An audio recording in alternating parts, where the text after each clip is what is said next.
Call vote. Teresa Manganelli. Present. David. Sweeney, Present. Amy Levine. Present. Scott Neville. Present. Marianne Calizo. Present. John Dugas. Present. John's already present. Present. Thank you.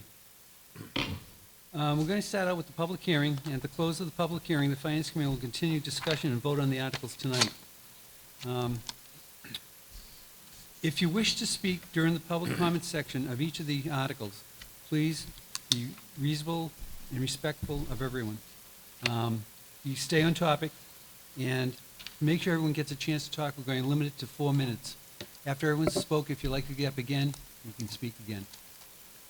At this point in time, I'd like to entertain a motion to open up the public hearing. So moved. Is there a second? Second. Discussion? Seeing none, all in favor? Yes.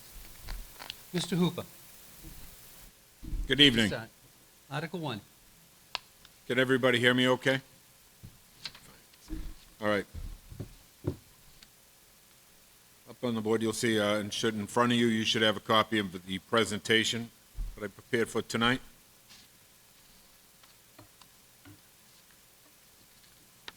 First page here, what I'm going to do is give you a project history here. In April 2015, our town meeting approved to fund a facility master plan to evaluate the needs of Wilmington's municipal and educational buildings. This was right after our completion, if you remember, from February of 2015. We just completed our brand-new high school, and then we rolled right into our facility master plan. In December of 2015, the Master Plan Committee meets for the first time with the consultants. In 2018, the master plan was completed. Recommendations were made by Harriman Group. And in June 2020, the town meeting appropriated funds for hiring our OPM designer for the senior center and the feasibility study for our town hall school admin building. The reason I kind of brought that up was to let you know how we got to where we are now. This is kind of the timelines that we've got to. Fall and winter of 2020, our OPM and designers were hired for the senior center, town hall school admin, feasibility study. After, through the whole pandemic working, we had a feasibility study completed, site recommendations, and the schematic design started for both projects. Schematic design in 2022 was completed, and recommendations were being brought to the town. Up here is a timeline of the facilities master plan. It gives us our project sequencing and the cash flow model. In front of you, if you look under 2022, we have the town hall, school admin building, and the senior center project. We're currently right in line with our timelines from the facility master plan with the findings from the Harriman Group. One thing you may notice that these costs on this timeline were from 2017 dollars. Here we are in 2022, and estimating costs have almost doubled. The first thing that I'll cover will be our senior center, the Bazell Senior Center, built in 1935 with 8,300 square feet. I'll go through some pictures to give you some current conditions of the facility. This here is the parking lot. The one on the right, this is the main entrance in to the building and the main entrance into the parking lot. So as citizens and people of the public are trying to pull in, it's kind of a pinch point. The parking is limited after you have a program going. It fills up pretty quickly. Right here we see a craft center. This is the ceramics room and some storage in the facility. Storage is at a premium. We don't have a lot of storage at our current senior center. This is the hallway that walks down the main center of the senior center. You can see the books, the little storage cabinets on the side. And on the right, this room is their game room. That's also in with their arts and crafts room. This is their attic space. They use it for storage. It has a stairwell that goes up into the building there, and it's pretty full to the capacity. Also up here is some of the mechanical, so when we need to work on the building, it's up in that section. This here is in the basement. This was the workshop or the wood shop area. So as you can see, there's the stairway going down into this basement in the lower section, which made it kind of tough for working on projects, let alone bringing them up out of the basement too, so.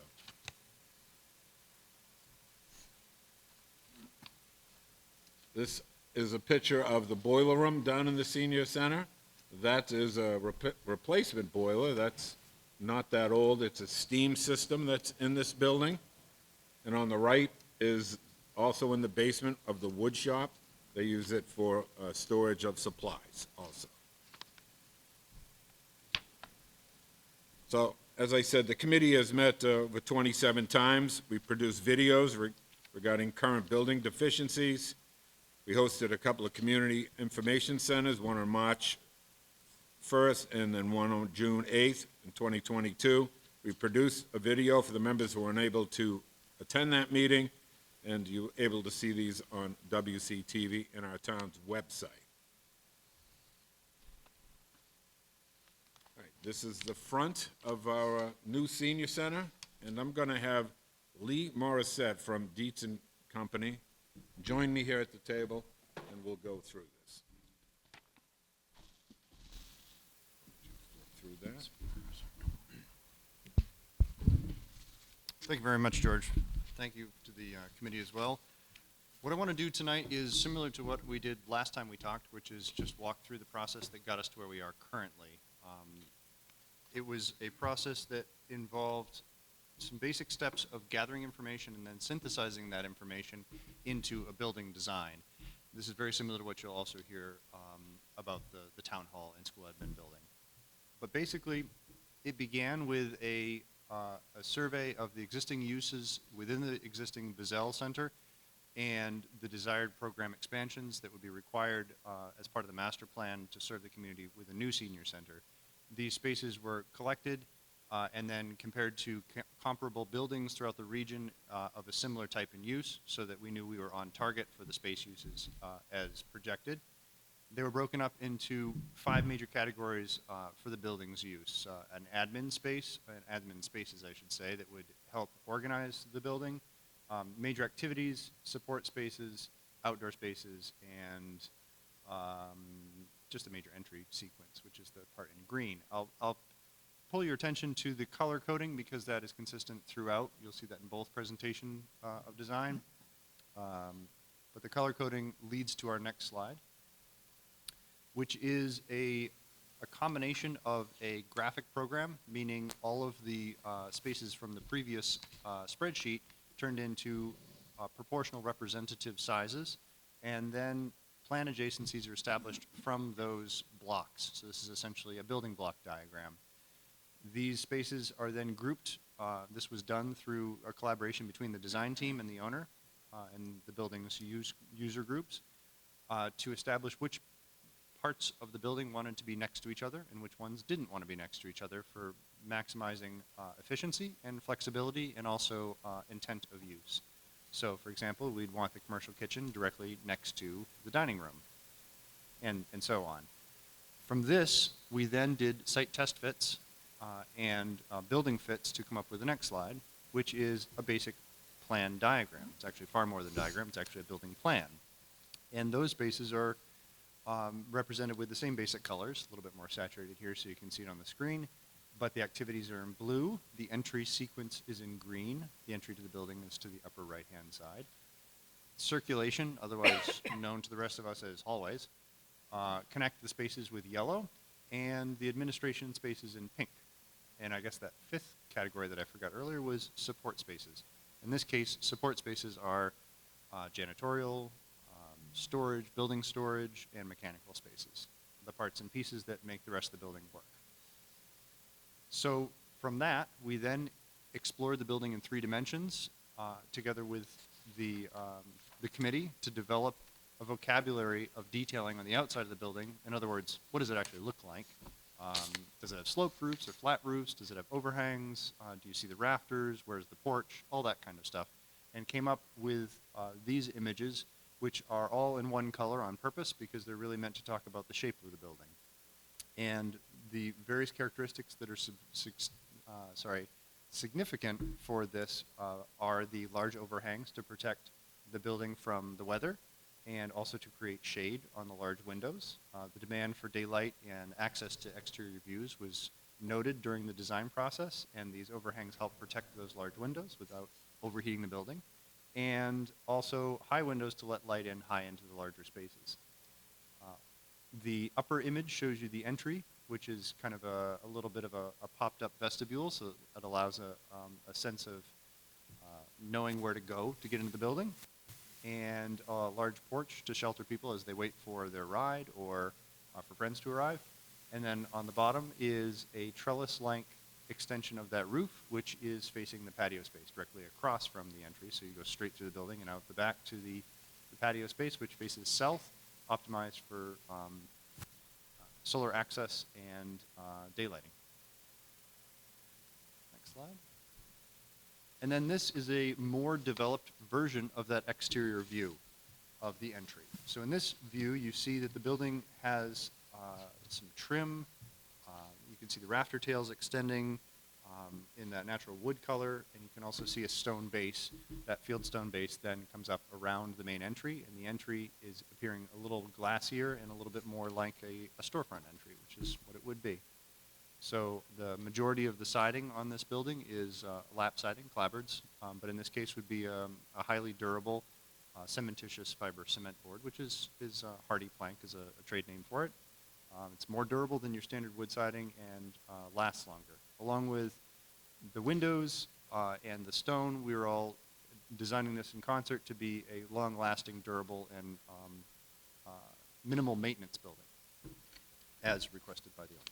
And the front entranceway also, the sliding glass doors as you approach, it's an airlock, so when you walk through, those close behind you and the other doors will automatically open. So you're not getting that cold air rush through the building. Exactly. When we zoom out a little and look at this building relative to its site, we can see that it's in directly south of the St. Dorothy's Church. It's facing Main Street, and the patio is to the southwest because that's the nicest place to sit in the sunshine and gets the best daylight and views. And the entry sequence brings you in and drops you off onto the northeast side, not directly north, but northeast.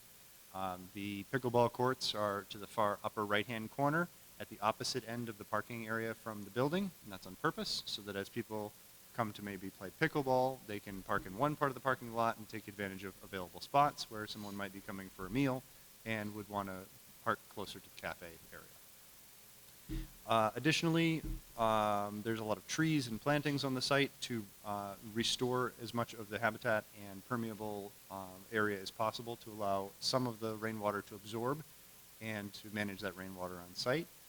And there's also among the outside amenities is a full loop walking trail that goes around the entire site. Access to the dog leg of space that's a little bit off the screen to the north here, so that walking through the forest could be an option, as well as a bocce court, some raised planters for gardening, and even a trellis to shade bocce players from the sun. There's a lot else, but that's the short story. Yeah, another thing I'll point out, if you see the shadowing on this, if you take a good look at it, Lee put a lot of thought into it. The way the building is angled, you get a lot of thermal effect from the sun, so when you're out on the hardscape in the area, you can take advantage of that during the day, also into the dining area. So. Thank you. Yes, the dining area opens directly onto the patio to extend its use throughout the evening as a pre- and post-function space outside. Next slide. And this is where George takes over again. Here you go. All right, and this is a breakout of our costs. This is what you guys will be mostly interested in as we came through. We had PM&C construction and went through it. When we get down to the overall breakout on it, it was $17,914.561. We had the initial appropriation back in June of 2020 That was $650,000, which will be subtracted from that amount. So that comes out to $17,264,561. That's what we'll be looking for the appropriation.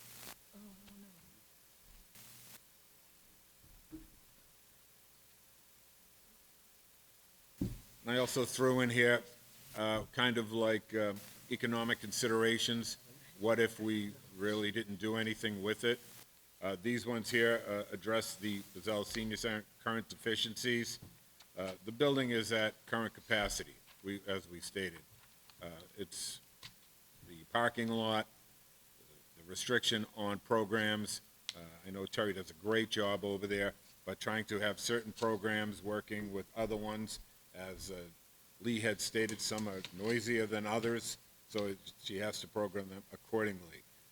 Long-term, as I stated, in that timeline, costs are guaranteed to increase, and moderate renovations to our current building will trigger current code upgrades that are required.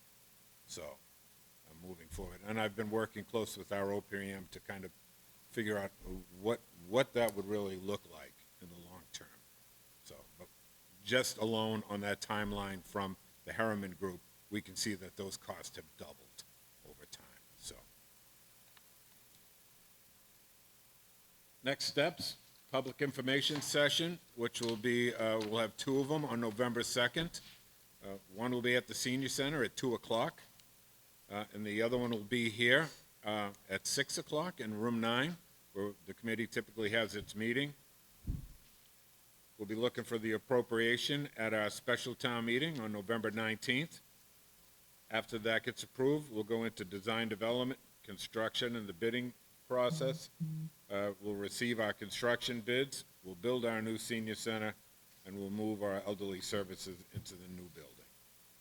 That new building will be, go from 8,300 square feet to 18,875 square feet. All right, you're all done. Thank you. Next, George? All right, next one is the Town Hall School Administration. As we know, the picture on the left here is the Glen Road School, constructed in 1958. It's 20,000 square feet. Building on the right is the Roman House. Built in the 1900s, it's 4,300 square feet. And our current school administration is kind of, we'll say, spaced out across the town. They are in our senior center, they're in the West Intermediate School, they have offices throughout. Just like the senior center, we have some current conditions of the town hall. Picture on the left here is actually this back wall over here. We're in the auditorium. The one on the upper right-hand side, that's the clerk's office. Just below it, that's our vault, where we keep our most precious items. More current conditions, that's the DMARCs where our phone connections are. We also use it as storage. Another picture of the vault, town manager's office, and I think that's a building inspector's office down there. This here's the Roman House upstairs. This is the attic that they use for storage. Down below, this office here is for scheduling for school use, for facilities, for football fields, for other items that are going on. And this is the Art Center. The Art Center, the school services, student services moved in. They have 14 staff members in here. The upper hall area on the left, all those cubicles and file cabinets create little working spaces. The other pictures that you see are all the files and storage that are downstairs in the basement. Just like the senior center, this committee's also met 27 times. We've produced videos on the current deficiencies. We hosted the community information sessions on July 15th. We produced a video for members who were unable to attend. This information is also able to be seen on WCTV on our town school website. This here is our Town Hall School Administration Building.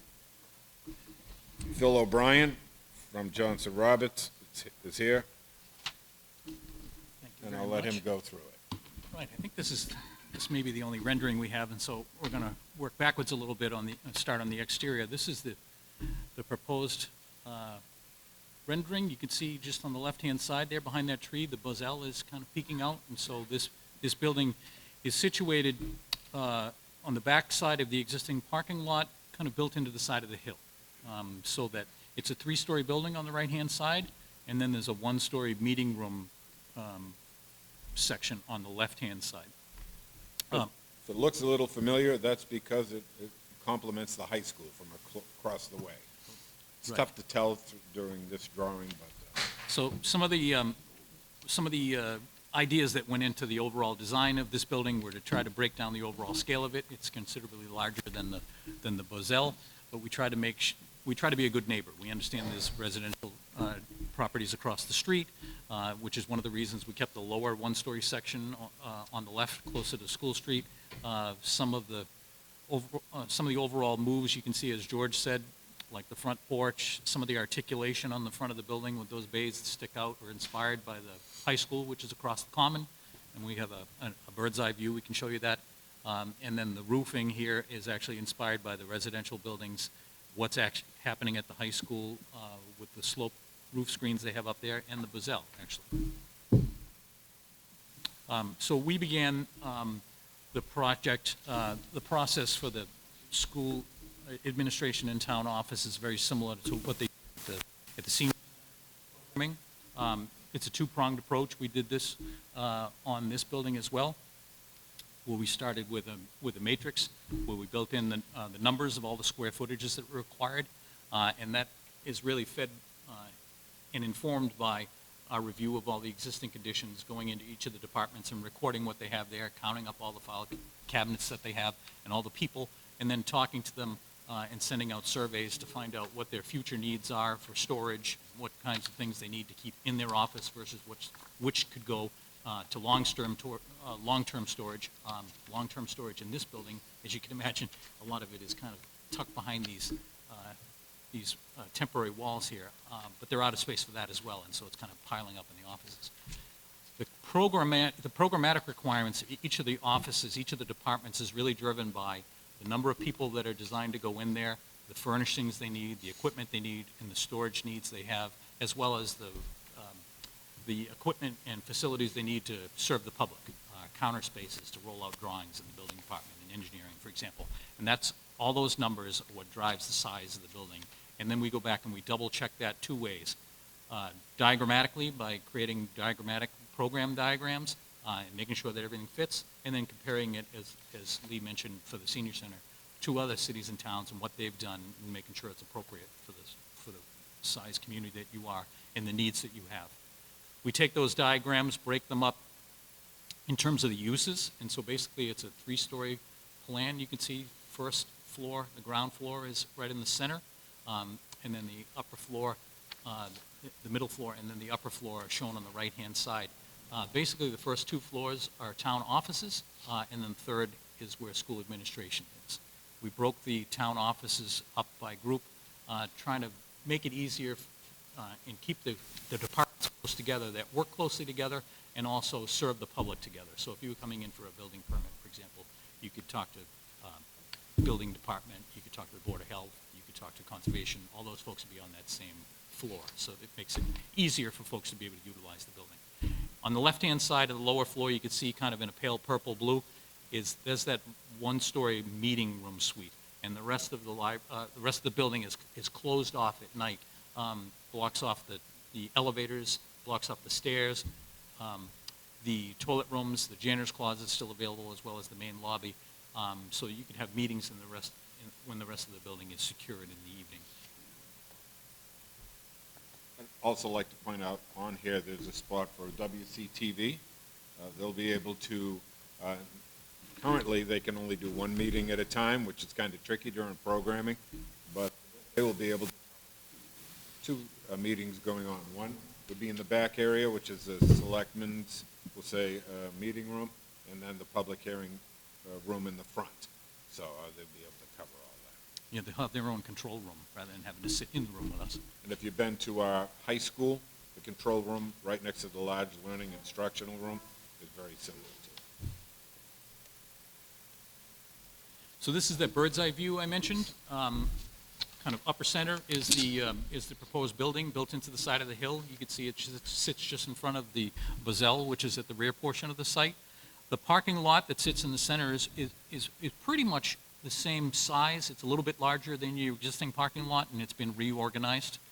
We have trees on the upper portion of the site, closer to the proposed town hall and school administration building, and the lower portion of the site, closer to the common, is left open.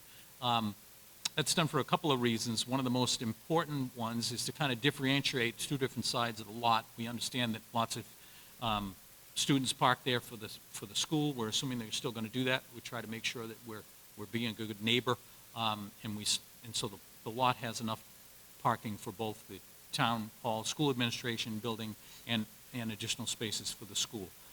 We've also left a large open space at the lower portion of the lot with no trees in it, no islands, so that it could be utilized for a variety of things.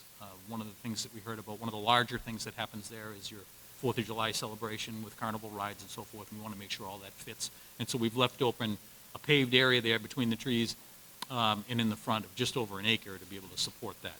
The Swain Green down on the bottom left pretty much remains unchanged the way it is right now. We understand that that's utilized for a variety of things, including markets and so forth. Okay. I'm sorry. No, that's right. I'll raise my voice. Thank you. You bet. Sorry. So this is an image of what the building might look like from School Street, a little bit further up. You can see on the extreme left-hand side is the corner of the Bazell, and so we're looking out at the rear of that building.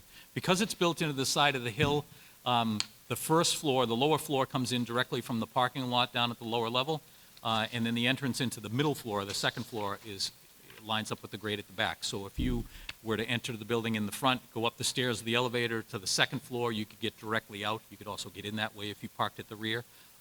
There's been some conversations about the potential for employees to park behind the building in the Bazell lot, for example, and get into the building that way.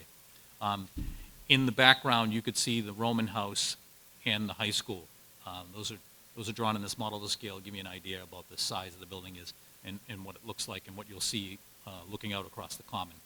This also gives you an idea of the roof line utilizing the current senior center that's right there in the back of the building. So, and this back area can also be used for service entrance, for items being dropped off, deliveries, anything to the building.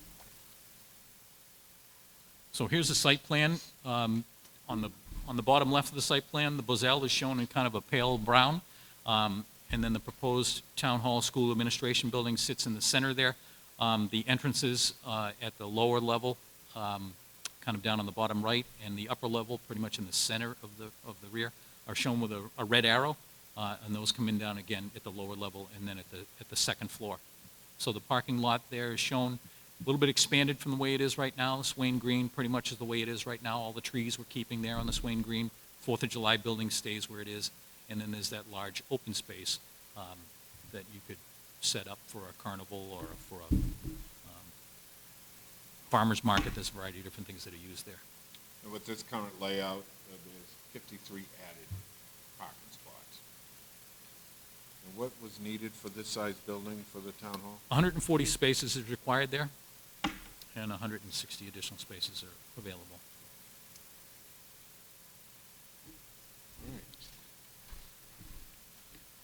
So our next step, again, we'll have our public information session. That'll be at the senior center at 2 o'clock, and then here at 6 o'clock. It'll be in room 9. There will be early voting, I believe, going on at that time here in the building, so we will be in room 9. There'll be the appropriation, a special town meeting, again, design development, construction, bidding documents. Once we receive our construction bids, we'll build our new town hall school admin building and move the town hall and school admin into the buildings.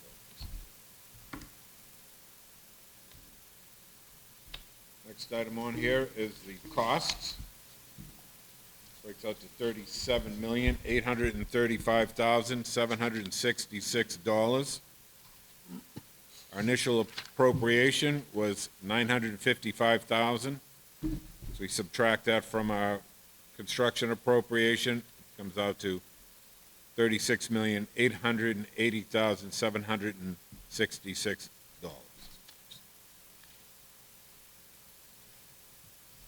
The size of the new building will be 42,400 square feet. This current building that we're in is 20,000 square feet. The Roman House is 4,300 square feet, and the Art Center that the student services is 2,700 square feet. So we'll be able to consolidate everybody into this building.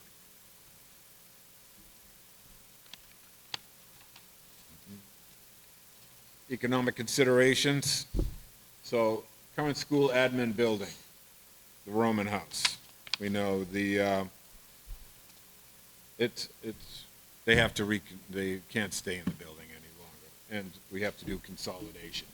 Long-term effect for the school admin or the Roman House, there is no long-term use for this building. The current town hall, we'd have to address the needs for the daily operation of the buildings. As you can see, we're at maximum capacity. We have no storage. We'd have to figure out a way to make this work. And there is no foreseen long-term use for this building. To renovate the town hall and school admin, we'd have to renovate and expand, which is not cost-effective. The long-term for this would be our new building.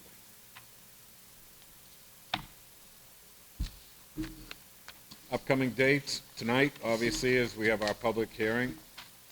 November 2nd, public information session, and then November 19th, our special town meeting. Brings us Thank to you. questions. Raised for some questions. If anyone would like to speak, this microphone in the center is only for WCTV. So if you could raise your voice a little so that the rest of the hall can hear you, it would be much appreciated. If you do speak, we need your name and your address, please. I'd also like to add, out on the table is a trifold, and everybody will be receiving one of these in your water bill. On each side, there is an update on the project, some information with the QR code that will lead you to our town website with additional information. I'd like to start with the Finance Committee. Do they have any questions or comments on this? Sure, I can go. Scott? Phil mentioned we used diagram modeling to determine the size of the Town Hall School admin building.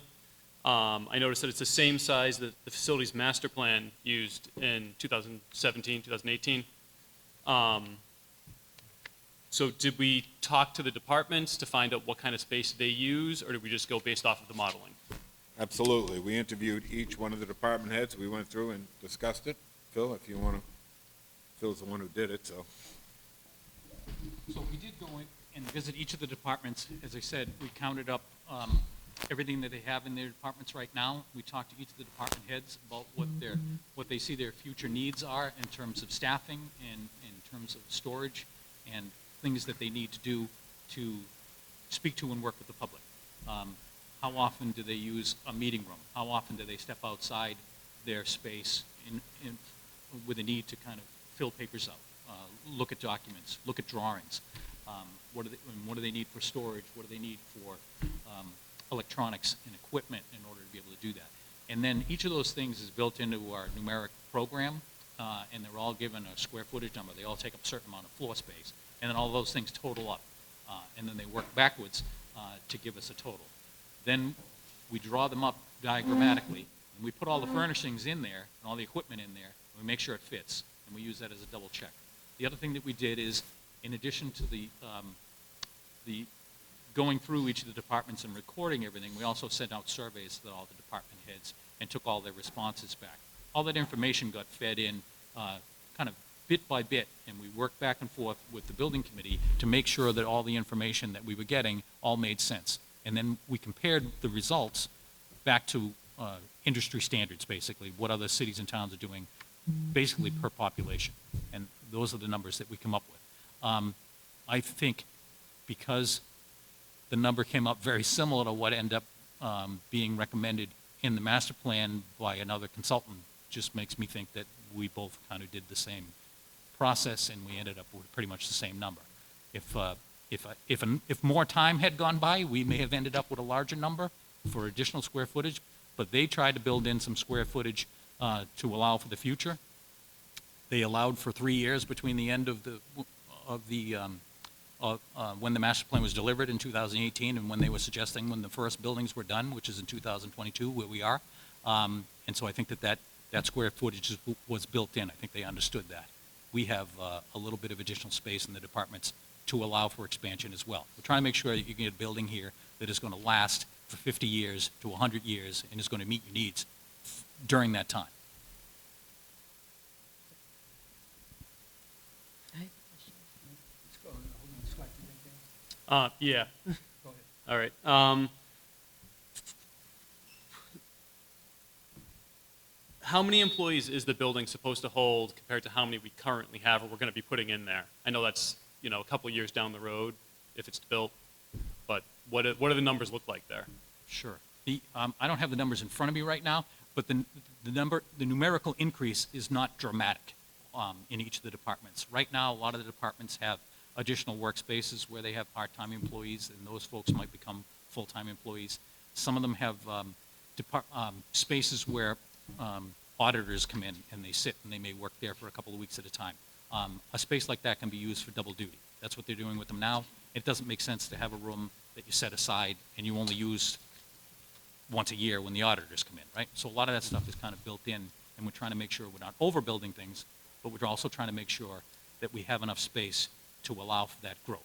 There were some spaces in the town manager's office, for example, that were, when we first started, were future positions. One of those positions, I think, is now filled, and it's no longer a future position, but it may still show that way in the program back when we finished it. So again, the numbers aren't dramatic for an increase. In other words, we didn't add 1 or 2 people in every department. A couple of departments added a person. And during our committee meetings, as we go through it, there is a process called value engineering.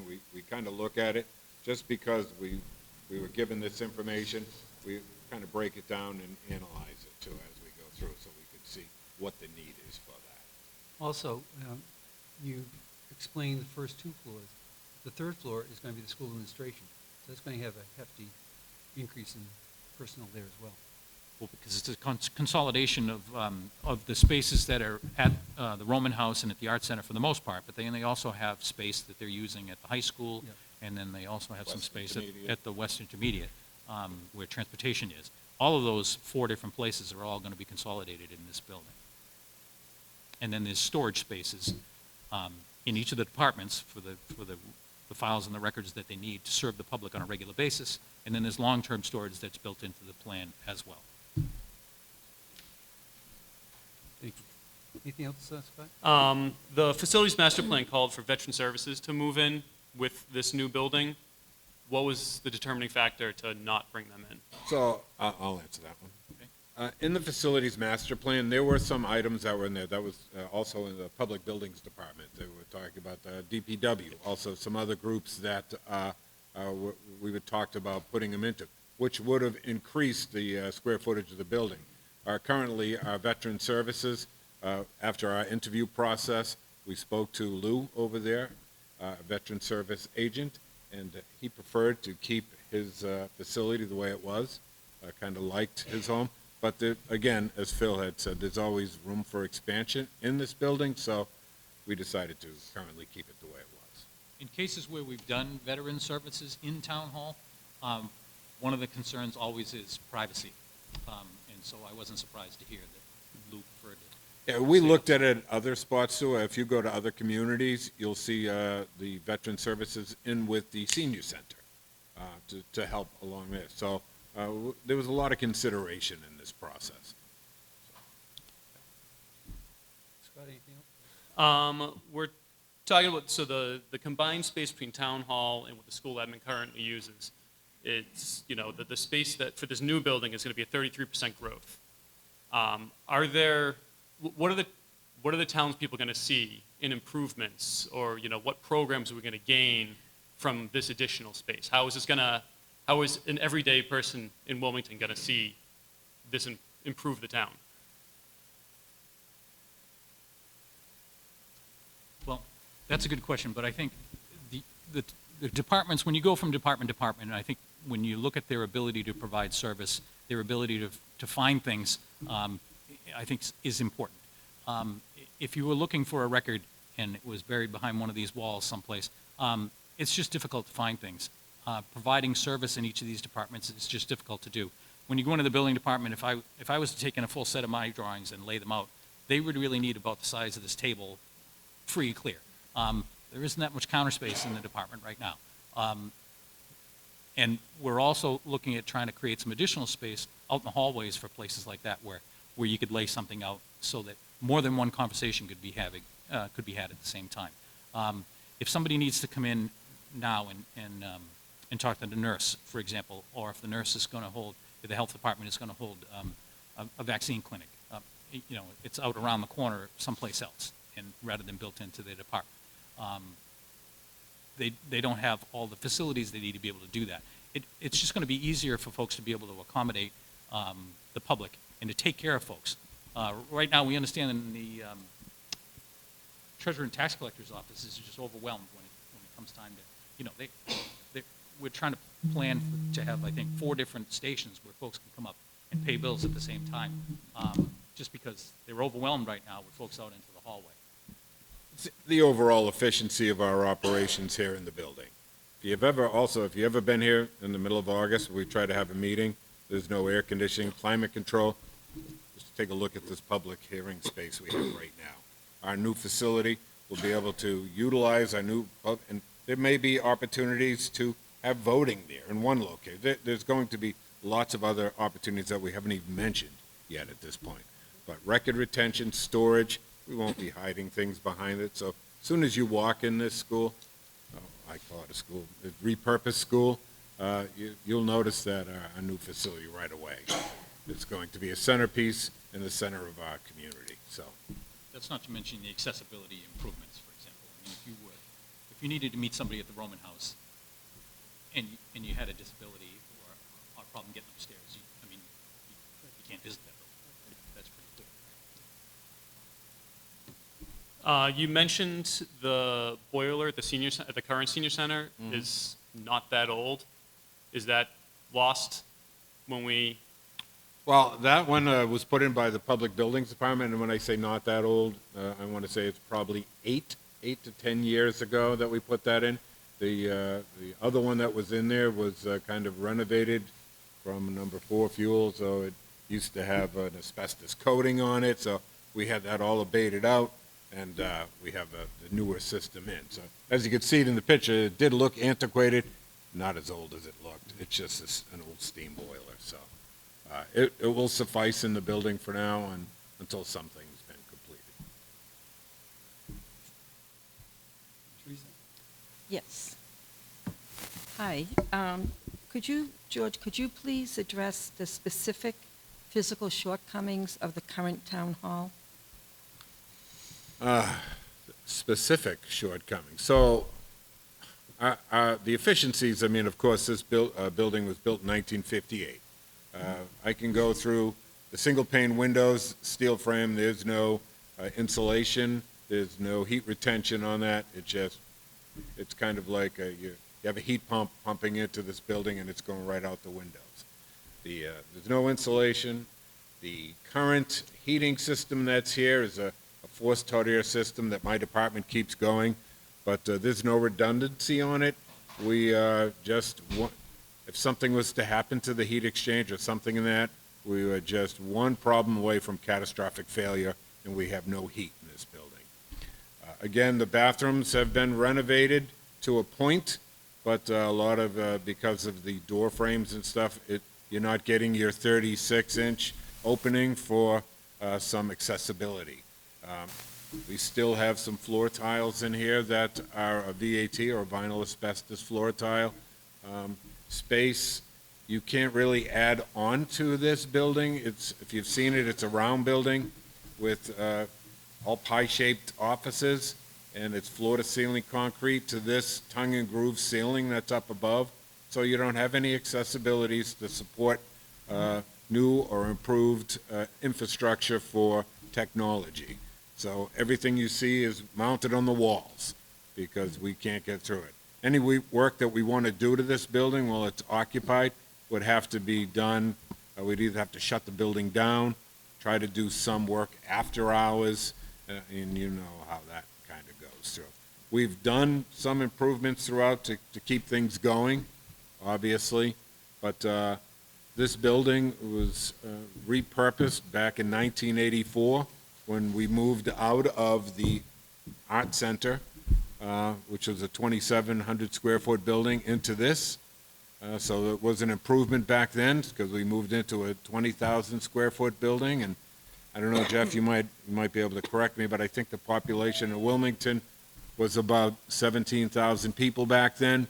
So we could accommodate a lot, but today, with the departments and the amount of services they provide, I think the improvement is obviously needed. Thank you.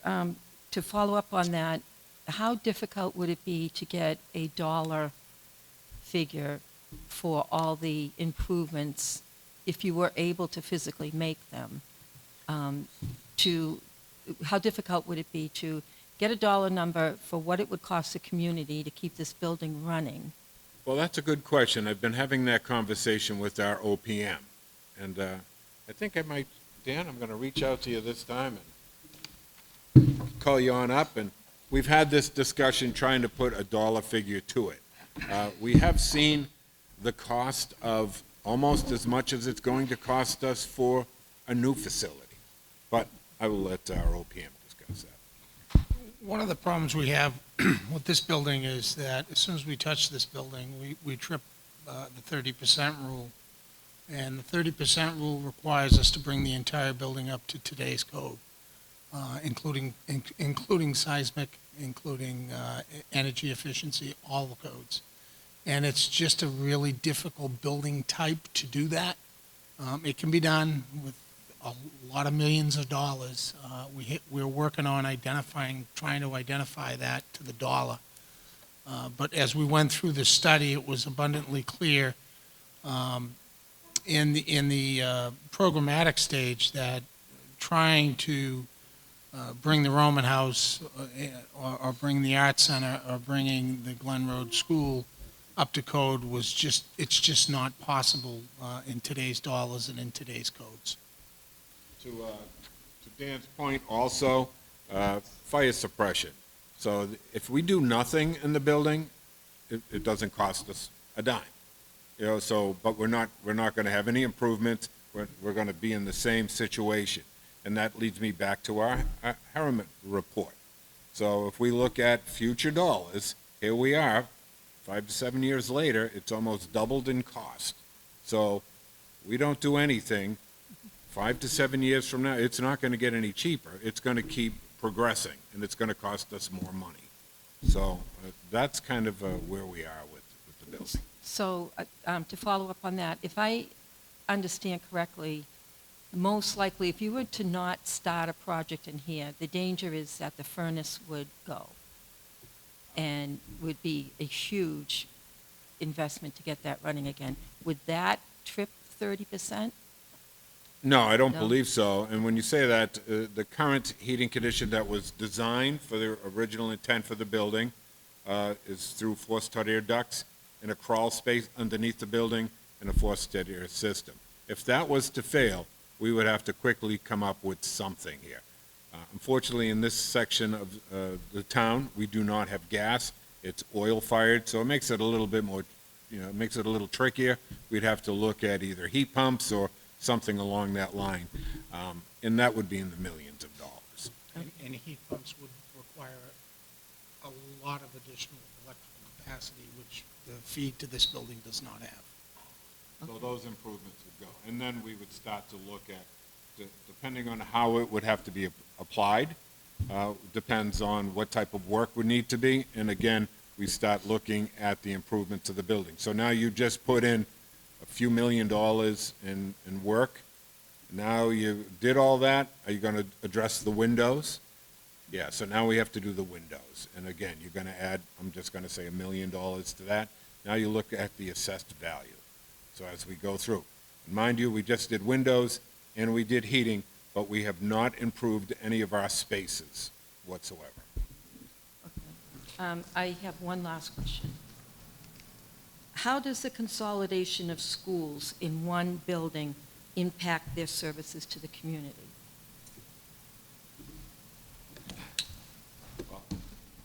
Mr. Brand? Mr. Brandt?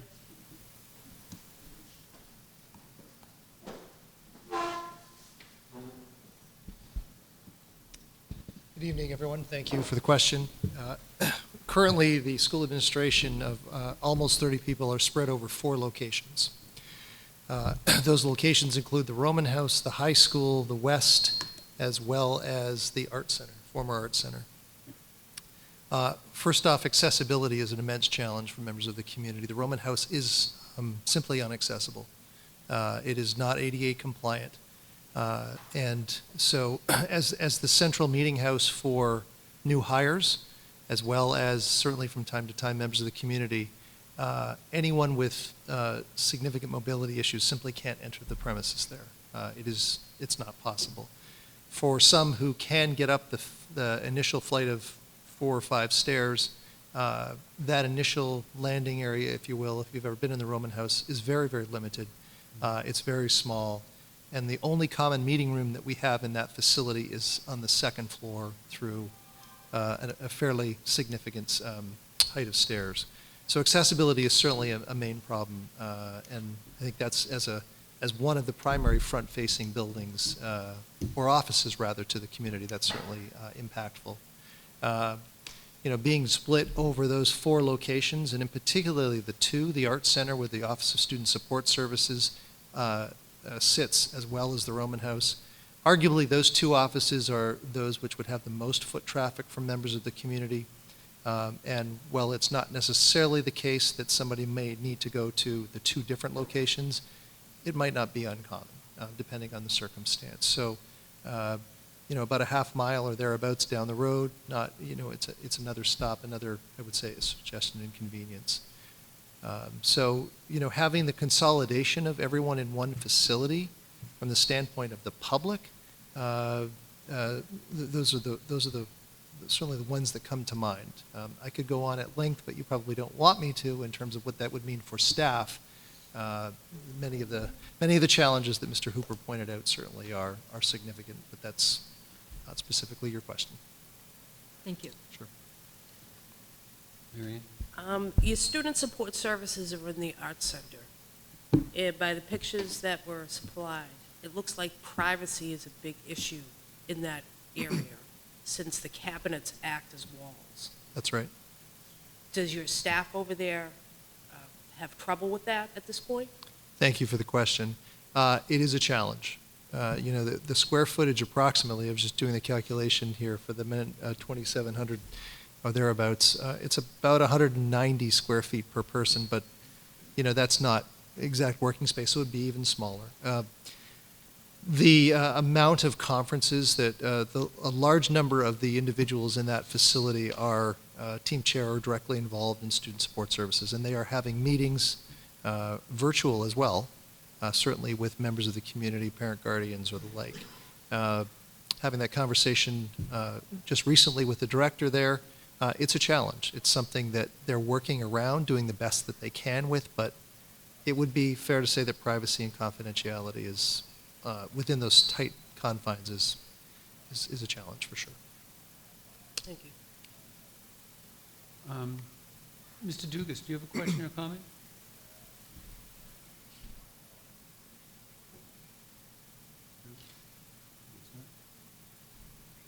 Any comments or questions from the public?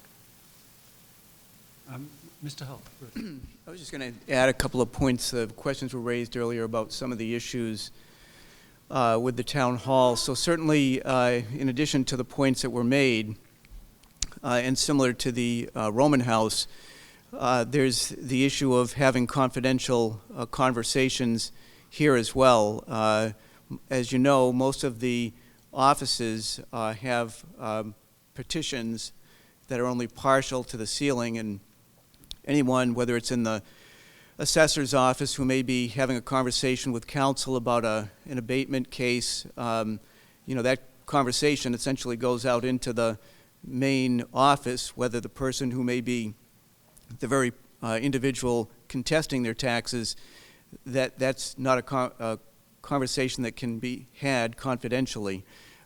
Similarly, with regard to human resources, when there are issues that come up with employees that need to be addressed, it becomes more challenging in terms of having those conversations. The limited meeting space that was talked about, that is a regular issue that we have to deal with. And just this space alone, I've been here many a night in August at a selectmen's meeting where it's hot and humid outside. We've got the above ceiling fans spinning and making a lot of noise so people can't hear, and people aren't particularly cool. So those things, can you work through it? Sure, we've done that and we'll continue to do that. I don't know that it's the most productive approach.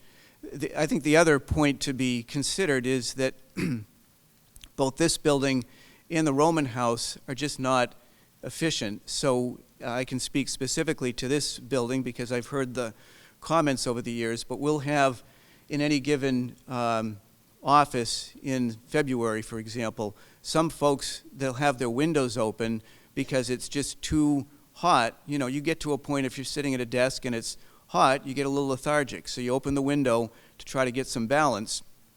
Well, we'll have other people on another side of the building that have space heaters because they're not getting the heat they need, which also creates an issue for our electrical system where if you put on a coffee pot and somebody else has their computer on, one of the others got to go. So those are the kind of things that we deal with on a regular basis. We'll continue to deal with them if we have to, but just from a taxpayer standpoint, I have to believe that if people knew or should know that the amount of money we're spending to heat the building, and a lot of it is either going out the windows because people have their windows open to try to get some balance in terms of the temperature, or because the windows are single pane windows and they're just not designed, to have that R factor that, modern windows would have. So, and, similarly in the Roman House, I think they have similar circumstances that they're up against. So the buildings are not efficient from an energy perspective. The other thing that I think is of value here with the prospect of this consolidation is there's certain economies of scale. So when you have two, in this case, the school department and the town offices in one building, you can have shared meeting space. You can have the shared infrastructure of HVAC and plumbing rather than having two separate and distinct buildings that require all of those facilities. So there's just that economy, not to mention the fact that you have one building to maintain as opposed to two buildings. So I think those are all positives if the town goes forward with this. Thank you.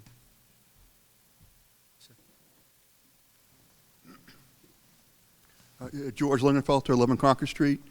I don't think it's appropriate at the moment to do both constructions. I have no problem with the senior center, and if we go ahead with the senior center, that's going to, my understanding is it's going to free up a little space, and maybe we can accommodate a lot of the shortcomings of the existing town hall and other conversations that we had.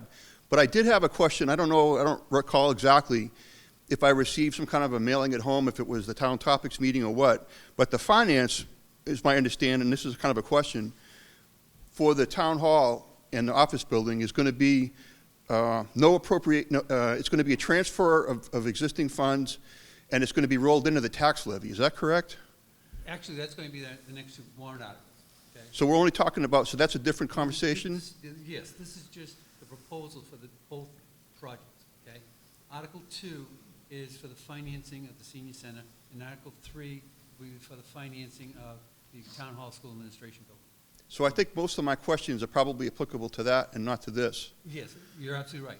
Okay. So if you can hang in there a little So, bit longer. but the only other question that may be applicable to this is it seems like we're looking at things not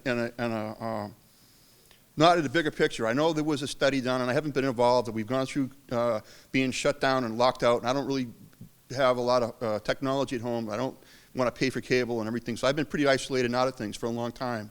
And it seems to me as though we're not really looking at, when we're asking the town to pay for the administration of the building, again, it's cost, but I got different cost questions, is that we don't know, are we going to need a new grammar school? Are we going to need a new... Actually, schools, that's an entirely different situation. We're going to be having a future meeting on those. Okay, so that's not relevant to tonight's meeting. But we're looking at other town needs, and we're not talking about those. We're just talking at the specific... That's going to be a future finance committee meeting with the school department and the school committee. So that's not in tonight's hearing. That's a future hearing. But that's the point that I'm trying to make, is that we're looking at this we're not looking at it in a bigger picture, so that those questions aren't really, in my opinion, fully... Actually, we are, but it's not at tonight's meeting. All right. But the last comment then I think that I'll make that pertains to this article is that if we did go ahead with the senior center, that would free up some more time, and it would allow us to juggle things around to go forward. And I don't think we're... You're looking at Article 2. Okay. Okay. Thank you. Any other comments on the proposals that we saw tonight? Yes. Hi, I am relatively new here in Wilmington. My name is Rick. And your address? 10 Middlesex Avenue. A couple of questions I have in regards to the proposal is I took a look at the budget. Noticed that there's about a 4 to 5% contingency allocated for these projects. I guess first of all, I'm wondering if there is a better quality view of the budget that could be shared with the public, so that we could actually take a look at, as opposed to the images that were shown tonight. I think a lot of the words were a little bit blurred out, so weren't able to see those very clearly. But the second is, we're talking about a $55 million. You're getting into Article 2 and 3. Okay. This is your comments on the design of the two buildings. Okay, so that's the scope of today's questions. Only the design, is that what you're saying? Yeah, that's Article 1. That's what we're doing right now. Okay. Article 2 and Article 3 will be on the financing of them. Okay. That's when those questions should be coming up. All right, I'll hold my questions then. Okay, thank you. I'm Barb Bodman, and I'm at 1 Leonard Lane. And I had a question, if you had explored thinking about sequencing projects, the senior center being built, and then thinking about school administration in the old Buzzell building. Mr. Hull, you want to take that? Again, I think the premise was to combine the two buildings, two operations, for some of the reasons I previously mentioned. Certainly, having the school admin and the town offices in one space, you have shared areas that if you continue to have separate and distinct spaces, that means you're going to have double the heating systems, double the meeting spaces. And, the other thing that I think is happens from what I've heard in talking to colleagues, that there's a greater level of collaboration that happens when you have both departments in the same space. So to answer the question, the premise that we were operating under was to have a combined building, and there was not a lot of exploration of simply addressing the school admin and locating it to the Buzzell. So just to follow up on that, what is the plan for the Buzzell Center after, assuming there's a new town hall? Mr. Hull? So at this point, if the town school admin passes, if the senior center passes and that building becomes freed up, I think that will be a separate evaluation. Again, this effort that has gone on now for a couple of years has been focused on just these two buildings. The future use of the senior center or the Buzzell Center would be a separate conversation. I would imagine will involve the building committee. Certainly there'll be public meetings to discuss that. Mr. Chair? Yes. like to comment on also. Wilmington, of course, we repurposed that building before. That's why it ended up as a senior center, but I'm going to let our OPM comment on what it would take to repurpose it Okay, again. thank you. So, Love. sorry about that. Similar to this building, we did look at what it would take to renovate the Bazell School from, a 50,000-foot level. And once it's a low-value building that has a lot of costs.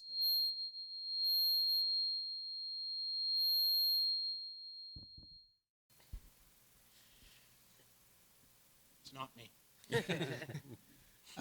So it's very similar to this building. It trips a whole bunch of stuff, and to make that building, comply with the codes on a, fieldstone foundation is even more difficult than this building. Thank you. Is it final? Thank you. Judy, I don't know if this is on. No, that's only for Okay, WCTV. gotcha. Thank you. So Judy O'Connell, 11 Broad Street. I believe it's relevant, but please correct me if it's not. But you talked about some of the deficiencies about the buildings and some of the Q&A in that regard. I was hoping just for a point of information for myself and for the public, if you can please speak to waste management and how this facility is handled now. I'm most specifically interested in the Roman House and how that's being handled, and if we do nothing, and what you have to do to maintain that building, and also for the Bazell Center. So it's my understanding that the septic configuration or the waste management configuration at the Roman House specifically, in my opinion, is not ideal, and I believe that that's a major cost driver, and I think it's relevant for people to understand how waste management is handled at all of these three facilities in question, because that is going to be a major factor as well. Thank you. Thank you. So waste management over at the Roman House. Currently, there is a tight tank that's there that gets pumped out weekly. It used to be a cesspool before our new high school was built. Once that was built, that parking lot area kind of wiped that out, and that became a tight tank. So that gets pumped on a regular basis. This building here currently is on sewage. It provides sewage to the building. And the senior center has to be pumped out. That's on a septic system. What about the Arts Council Center? The Arts Council Center, I believe, is also on a septic system. Thank you. And George, just how old are those septic systems at this point? They are original design. They're the original design of the building. Right. Now, there is a tank that's out, I'm sure that at the Roman House. Originally, it was a cesspool, but there is a 1,000-gallon tank outside, so that would have to be newer than the original design. This building here, the sewage was added. There is an old septic vault that's still on the property. It's no longer in use, and the art center is current. Thank you. thank you. Is there any other questions on the designs of the two projects? Seeing none, we'll go into Article 2 then. Yes, sir.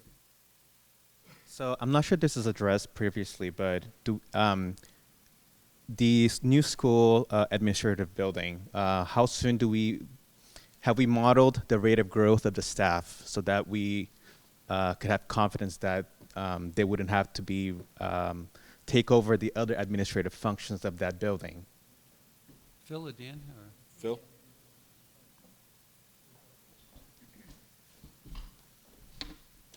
So this is about school administration specifically? Yes. I'll address that, and I'll also say the same is true for the town offices. One of the things that we looked at when we were programming the space is storage space that's built into the building. So there is storage spaces that allow for the storage, long-term storage of the records and so forth for each of the departments, and there's a substantial amount of space. And what we've done is we've decided to keep that space open and then segregate it, with wire or something like that, so that the space could maintain kind of open in terms of the airflow, and it's less expensive to maintain. But then that storage space gives you place for expansion in the future. So I mentioned that we're trying to design a building that you won't have to add on to for 50 or 100 years. That's really the idea, is that there's some additional space built in with the storage, assuming that records, you'll eventually move away from paper records in some cases You need to maintain paper records like you do in your vault, so forth. But assuming that at some point in the future you'll move away from paper records in the building, you have some built-in expansion space in the storage spaces that are in the building right now. You all set? Good evening, members of the Finance Committee. George Allen, 7 Stonehenge Drive. A couple of questions on the warrant, the actual wording of the warrant. Each article has a bond component to it, and one has capital stabilization, and the other one has free cash. Since they both have a bond component, they both require a 2/3 vote. Is that correct? That's correct. Okay, questions have been asked on that. I just wanted to clarify that. The second question probably is maybe for Jeff, town manager. With the wording of these two articles, Article 2 and 3, Jeff, does that allow us to accept state funding and/or donations? I think sometimes at the town meeting, don't we have a general article that says early on to apply for and to accept state funds? Would that apply to these articles? I believe, yes, I believe it would, by virtue of the annual town meeting article that allows for the acceptance of grants and donations throughout the fiscal year. That would apply. Okay. The other thing, is this the final wording of the warrant articles? That's the one that the Board of Selectmen, Select Board signed, what, a week and a half ago, Judy? Yeah, I noticed it is signed. Has it been reviewed by council yet? Yes. Yes, it has. And that terminology that is being used for the number is appropriate in terms of the wording, more or less? Yep. Yes, council has reviewed this document in its entirety and believes it passed legal muster. Okay, thank you. You're welcome. Thank you, Mr. Allen. Ms. O'Connell? Yes, just as a follow-up, unrelated, regarding the 30% for the building code, seeking to understand myself and also for a point of clarification for the public, it's been phrased, and correct me if I'm misstating this, that it's based off of current assessed value in terms of tripping that 30%. So these buildings, respectfully stated, have a lower assessed value than if they were otherwise brand new or overly improved. So I think it's important to note to the public that we have a greater chance of tripping that 30% sooner than later based on current assessed values. Would that be a fair assessment or a fair statement? Okay, thank you. And then regarding the warrant article that you're talking about, legal counsel had drafted that for the board, so they previewed it before we received it. Great. Thank you. Thank you. Appreciate it. Mr. Kyra? Yes, Kevin Kyra, 251 Woburn Street, regarding the Bazell School, whether it would be repurposed or what we would do with it. I think we would bring it down, as far as my opinion would be, because if it's not suitable for the seniors to be there in the senior center, then why would it be suitable for the school administration to be there? It's just not feasible. Why would we keep a building longer than its useful life? Why would we continue to put money into that building and continue to have services at that building when it's no longer suitable to be used? I would think we would bring it down and add more parking to the brand-new Town Hall School Administration building that would be over there. That would be my opinion.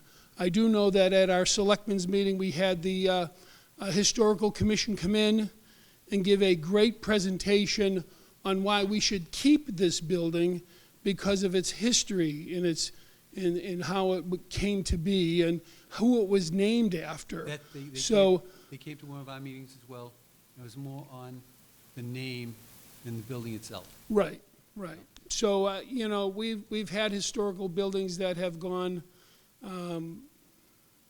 that are no longer here, and I'm sure that will happen in the future as well. But you have to remember that, as Dan Pilata from P3 said, trying to repurpose that and bringing it up to code is virtually impossible. So just keep that in mind. Thank you. I do have one question for Mr. Hooper. That is a stone foundation, okay?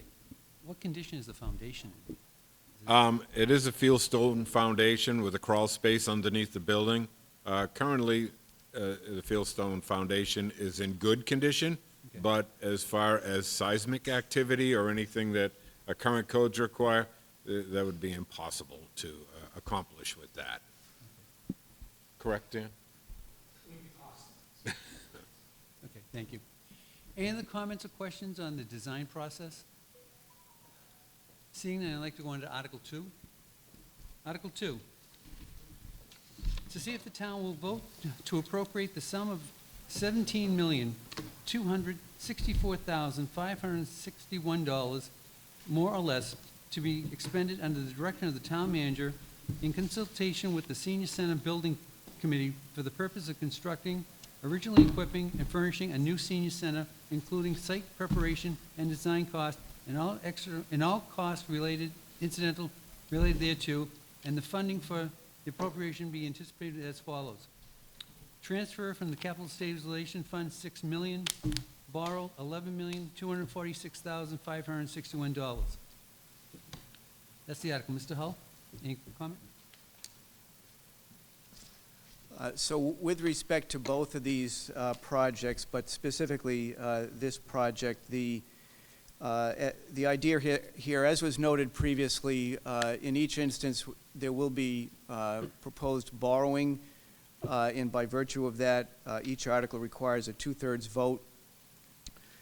In this case, the $6 million, which is proposed to come from the stabilization account, in both of these articles, the intent was to use roughly, or fund roughly 1/3 of the project cost from reserves. In this case, again, the proposal is from stabilization. We have about $16.5 million in stabilization. That is I believe a little less than 40% of our stabilization account, capital stabilization. And again, we're seeking to balance that with the other article, which is proposing the $12 million, which again is about 40% of the reserve. So we're looking to try to balance both in terms of drawing up on our reserves, and also given the fact that we have, and we don't have free cash certified yet, the town's finance director has submitted the requisite documents to the Department of Revenue. We're expecting to have that information before town meeting, certainly.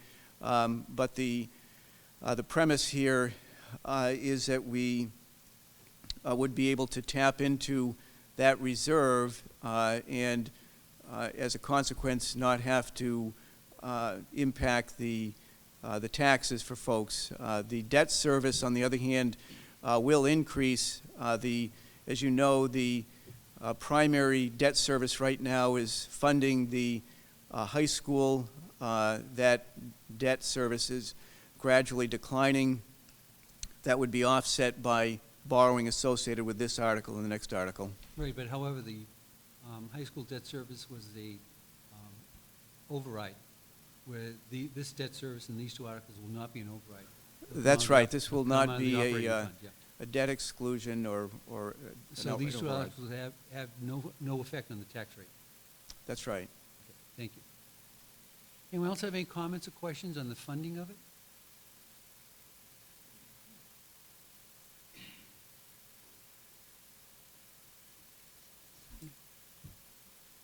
No?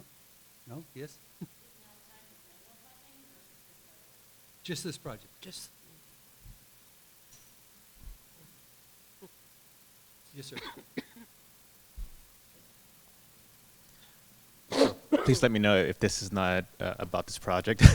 But how do we know that the budget forecasted is within a very tight expected range? And the reason why I say it is because in seeing a general cost of construction going up over the years, one thing that I'm particularly sensitive to is the scope creep and rising costs of materials that could potentially have hidden costs behind some of these figures. And I'm particularly keen on that because perhaps the contingency may be a little bit more low, in my opinion, at around 4 or 5%. So I'm wondering how would we account for that? So, Mr. Bellotta? may I? Yes, please. So there's a multitude of contingencies within the estimate itself. As George flashed up the general budget that we've prepared for the entire project, as well as the individual estimates for each project, built within the estimate of each project is an escalation figure to the midpoint of construction, as well as a design contingency of about 12.5%.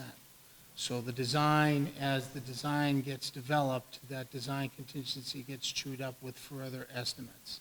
The 5% you're referring to is actually construction contingency that will occur during construction. So the escalation and the design contingencies are built into the total construction number. They are baked in. You are correct. If we only carried 5%, we would be sticking our Sir, neck. can I speak? Please go to the microphone. That's for WCTV. May I answer? Yes, go ahead. Okay. You are correct. If we had only carried 5%, it would be irresponsible, but we have not. We have carried 8%, 12.5%, and 5%. And the questions on the financing of the senior center? Seeing none, I'll go on to Article 3.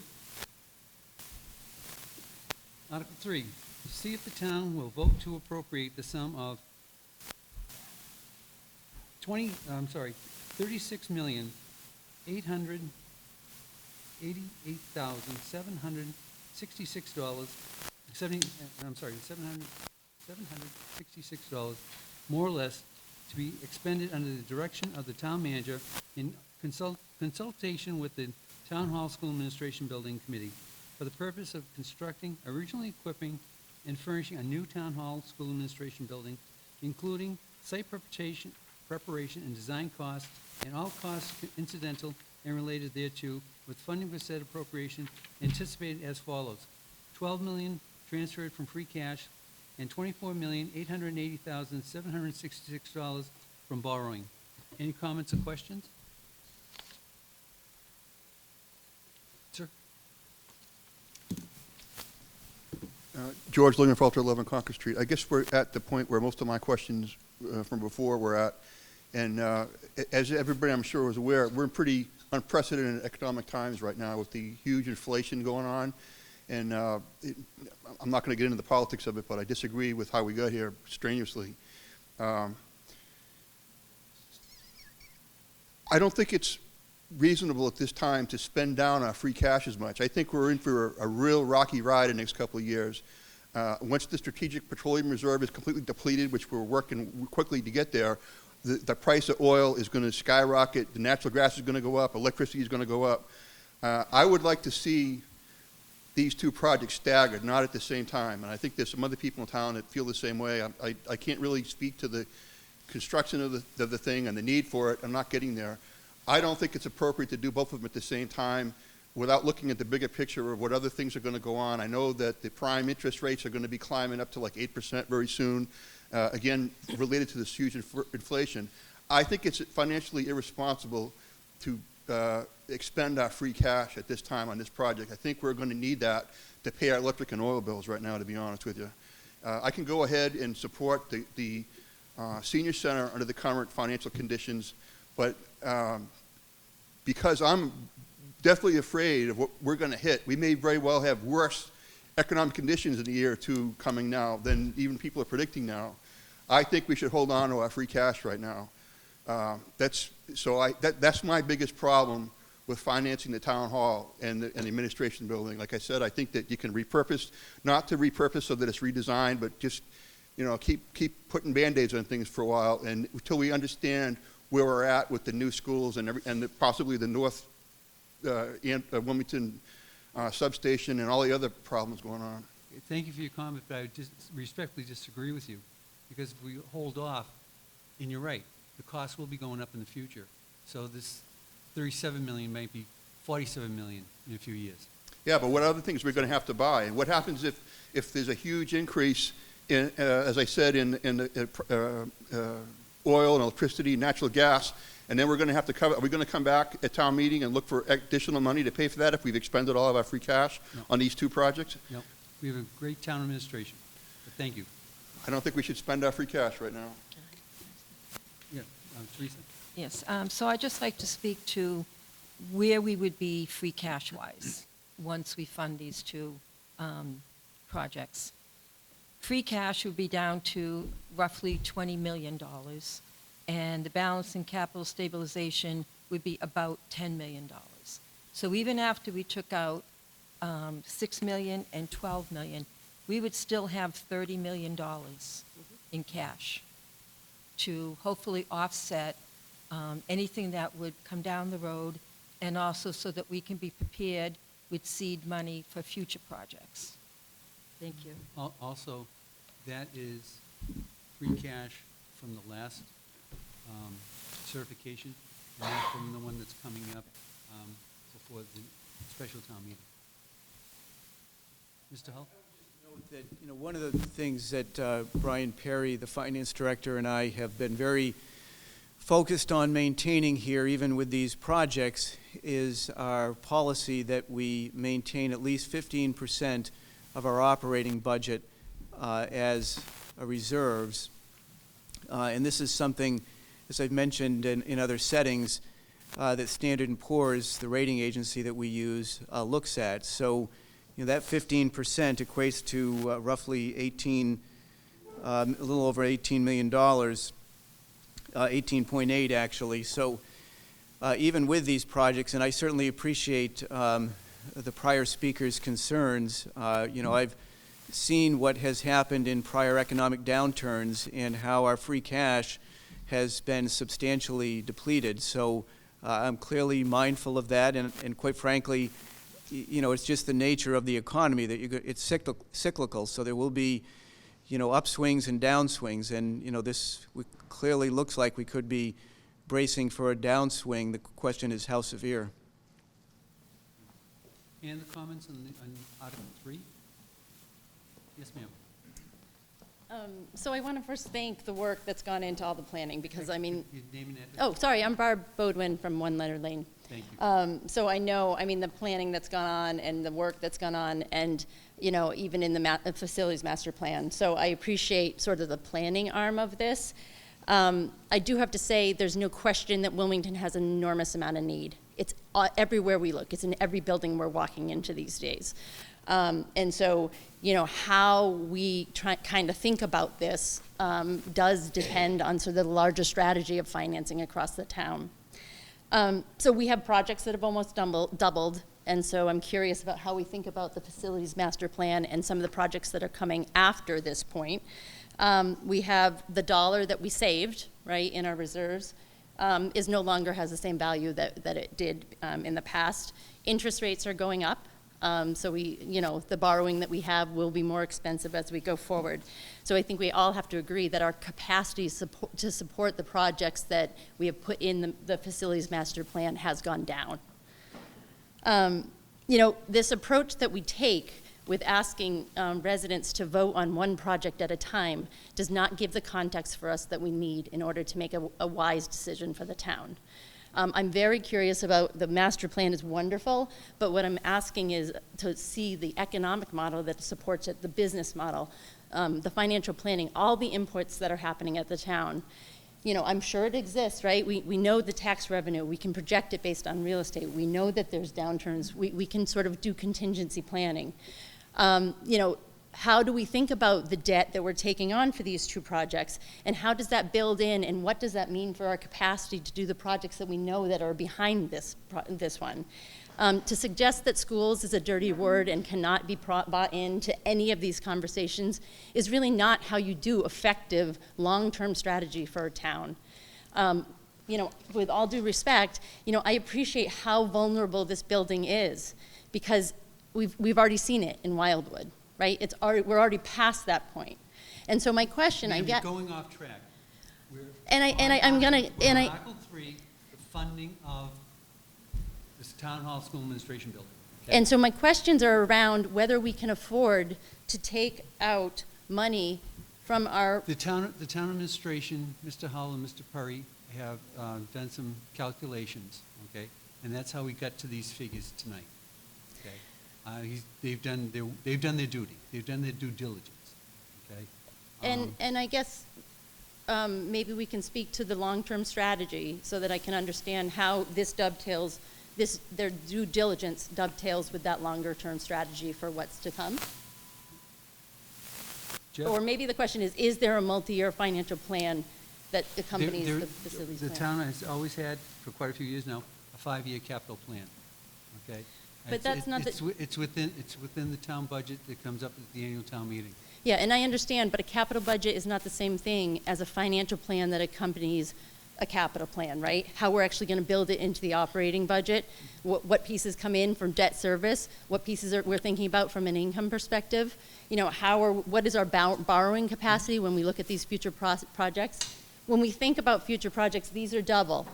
So the schools will be double, and I think the question that we're all trying to say, I want to invest in both these projects. We know that everywhere you look, we have massive amounts of investment. So my question is, can we afford to... We do need to look at our infrastructure, okay? And this is a very good start. I'm sorry, we need to look at it what? It's a very good start. To look at it? To look at our building. Okay, this is a good start to get it going.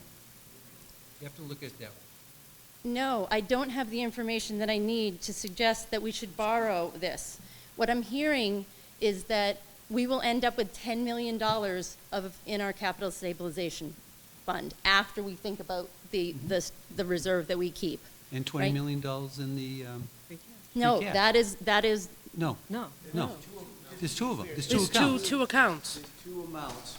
Capital stabilization is an account that's set aside specifically for large-scale projects. It requires a 2/3 vote to access those funds at a town meeting. The other element of our reserves is this so-called free cash or available funds, which are revenue in excess of expenditures in any given fiscal year. And that amount is the amount we do not have certified by the Department of Revenue currently, but at the close of fiscal -- we had a little over $30 million. So it's reasonable to expect that it will be recertified at $33 million, in addition to the $16.5 that we have in capital stabilization. So what I heard was that $18 million has to be kept aside, right? We don't want to use every reserve and every piece of free cash that we have. So you had stated that we keep 15%, which is $18.8 million, right? So that's 20 million of that pot. So what we're saying, okay, maybe we have 10, 15 million that's actually available for projects in the future. I'm not sure how that can't even buy us a senior center. And we're talking about what is sort of the strategy going forward so that we can clearly know that we can deplete our reserves at this time, or at least, take a big chunk out of them. We're putting debt service into the operating budget. So I guess the question is, how do we imagine that we are going to think about the next projects that are coming down the pike? Thank you for your comment. Jeff? Do you want to respond? So again, when you look at the total reserves that we have between capital stabilization of 16.5 and at the close of the last fiscal year, $30+ million in free cash, that's $46 million, $46.5 million in reserves. The plan that is proposed here is to use $12 million from free cash and $6 million from the capital stabilization for a total of 18. So when you take that off, we still have $28 million in reserves. Now that's just an estimate because we haven't had free cash certified.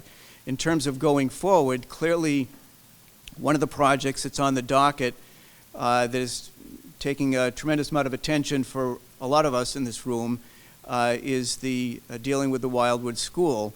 in working with the MSBA, Mass School Building Authority.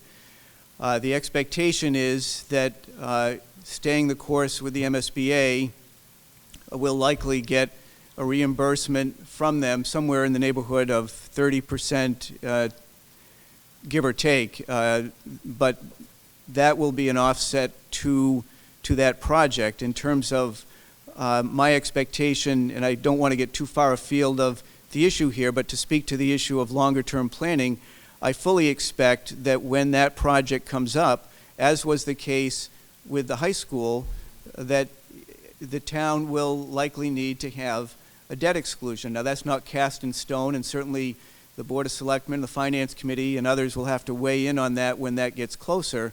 But I do believe, when you look going forward, that the capacity to fund a school project within the operating budget is not going to be feasible. And that wouldn't have been feasible whether these projects happened or not.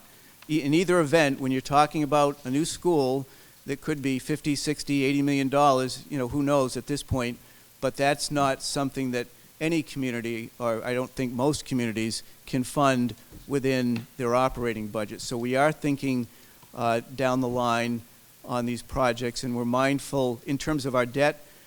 Right now, we're a little between 3 and 3.5% of our operating budget constitutes debt. That's on the lower end of the spectrum, when I think most communities are in the 5, 6, 7, even 8% of their operating budget is debt. So we have some room, so to speak, within our debt service to add. Not that I want to, do that indiscreetly, but there is the capacity as our debt continues to decline and the high school continues to get paid down. We do have the ability to increase our percentage of debt as a percentage of the operating budget. I have a couple of questions based off that.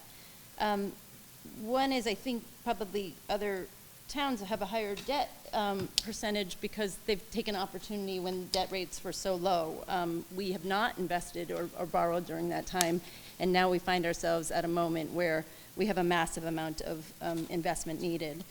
When we think about, since you mentioned the Mildwood, there is right now a need to sort of invest because it's not serviceable right now, and the estimates are between $5 million to $17 million. You're off in track terms of, right now. I think You're totally off track. my question. You're totally off track with the numbers. I'm sorry. You're off track. My question. You're out of order. Is, will those be would that normally be funded out of reserves, is my question.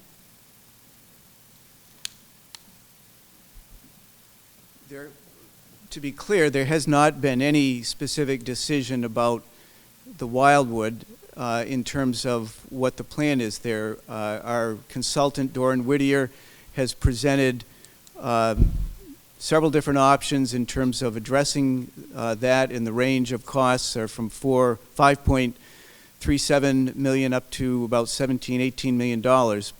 Again, there has not been any decision on how that would be addressed, and there may be other options. There are other options that we're looking at internally. But to answer the question, if we had to put a sum of money like that into a school, it would have to come from more than likely our reserves. But I think it's premature to suggest that we're prepared to spend $5.3 million or $18 million on the Wildwood. Thank you, Mr. Thomas. Yes, sir. So Your I've name heard and address? Rick, 10 Middlesex Avenue. So I've learned a lot of new terms tonight. I am very new to the finance world, so pardon if I'm asking this and may have been answered in the past. Would you be so kind to perhaps reiterate or elaborate on the simple question of, should we expect additional taxes to be to be levied onto the residents? And if so, how much, what would he expect those to be? Under Article 2 and Article 3, okay, there'd be no increase in taxes due to these two articles. Because the debt servicing would come out of the operating budget and not a debt override, like it did for the high school, okay? So you'd see no increase in taxes due to these two projects. Thank you. And just to be very clear on this point, because I don't want it to come back and haunt any of us, every year, as everyone knows around the tables here, the assessor reviews the values of property in town, and there's a process that she goes through. Ultimately, it'll be coming up here at the end of November, where she'll report to the Board of Selectmen with respect to the tax classification process and how much of the tax burden is going to be covered by the business community and how much of it's going to be covered by the residential community. And that information gets sent off to the DOR, and they ultimately finalize a tax rate. So I want to make it very clear that while these projects, if they're approved, will not impact a person's tax bill, that's not to say someone's tax bill may not increase, but it's not going to be associated with these projects because, again, we're using funds from our reserve accounts and we're borrowing, and that debt service is coming from within the operating budget. Thank you. Any other comments or questions on Article 3? Hi. Hi. Jennifer Benelli, 17 Jacob Street. And my question is, well, first of all, I would love to say that I would love to see both of these projects move forward. I've seen all the hard work that's gone into them, considering how to finance them, and really truly do understand the enormous need. I think I, like others, really just need to understand how this fits into all the other need in town. And so my question for this committee is, how does spending the money on this project change our borrowing power for other projects, specifically if we were to look at a $100 million project, which is the approximate cost that Tewksbury is paying for their K-5 school, or a school the similar size to what we would need on the north side, K-5. Currently, we're a AA+ bond rating. So does financing, so by taking on the debt, or debt that we're taking on and drawing down our ratings, do we still have the same, like will we have the same rates and whatnot now versus when we pay $50,000 or $50 million? Just hold on for a minute. And, Mr. Perry, where is he? Brian, you can correct me if I'm wrong, is that prior to going out for, what we're going to do is do a loan anticipation note for both projects, okay? Once the project is completed, we would then go to the bonding market, okay? At that point in time, S&P would come in and recertify us? Yes, we'll be going through a bond rating, agency rating, at that point before the municipal bonds would be basically put out to market. Yeah, so let me just try to understand, or put this in a different way for where my head is, or the average person. So if I go, okay, I'm gonna use you. If you have a certain financial state and I have a certain financial state, I can go out and buy a car and then put on addition to my house, and I'm getting essentially the same rate, loans, I'm paying the same amount. He may not have made this great financial choices, and so because he's paid for his car, now he is paying like a higher interest rate or isn't able to take out the loan for the Ferrari and he has to get the Ford, thank you. So now, am I helping? Can you answer my question in those terms? Or is the town of Wilmington going to be like me, or are they going to be like him? So, to answer your question, and you brought up Tewksbury with the $100 million school. Yeah. They're building a school. They've already built a brand-new fire substation. They've built a new town hall. And they have the exact same bond rating we do. and they actually only have $7 million in free cash. So, taking that into consideration, we don't have a crystal ball, but with the odds that, looking at Tewksbury, we would probably be still a AA+. Thank you. I didn't even need to do my whole car analogy. But thank you for being my victim. So Phil, a Ferrari, really?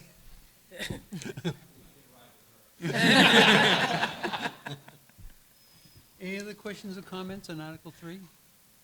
Seeing none, I'll entertain a motion to close. Motion to close the public hearing. Public Second. hearing. Any comments or questions? All in favor? Aye. Opposed? Passes. At this point in time, the Finance Committee is going to go into its regular Finance meeting and vote on Articles 1, 2, and 3. And at this point in time, Welcome to say, but you cannot speak. Article 1, that it was the presentation tonight. I'll entertain a motion. Mr. Chairman, I'll make a motion to pass over this article. Is there a second? Second. Comments? All in favor? Aye. Pass over.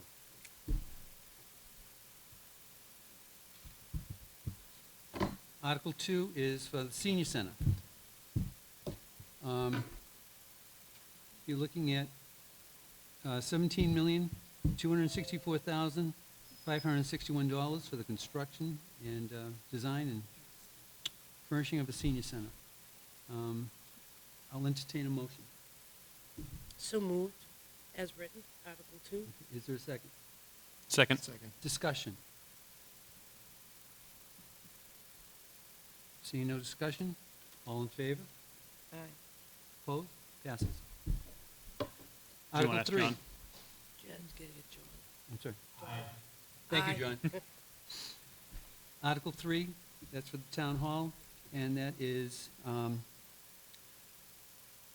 $36,880,766.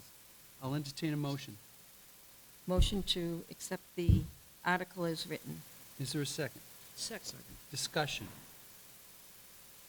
I would just like to comment, Mr. Chair, that in a previous meeting, I had recommended a $10 million pull from free cash for this project, but I'm relying on the expertise of our town manager and our director of finance, and I'm confident that the $12 million is an appropriate number.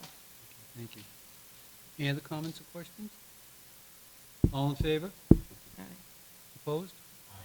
Thank you. Passes. Next, approval of previous meeting minutes. You don't have it. You do not. Okay, I don't have it. Gonna pass that over. Okay.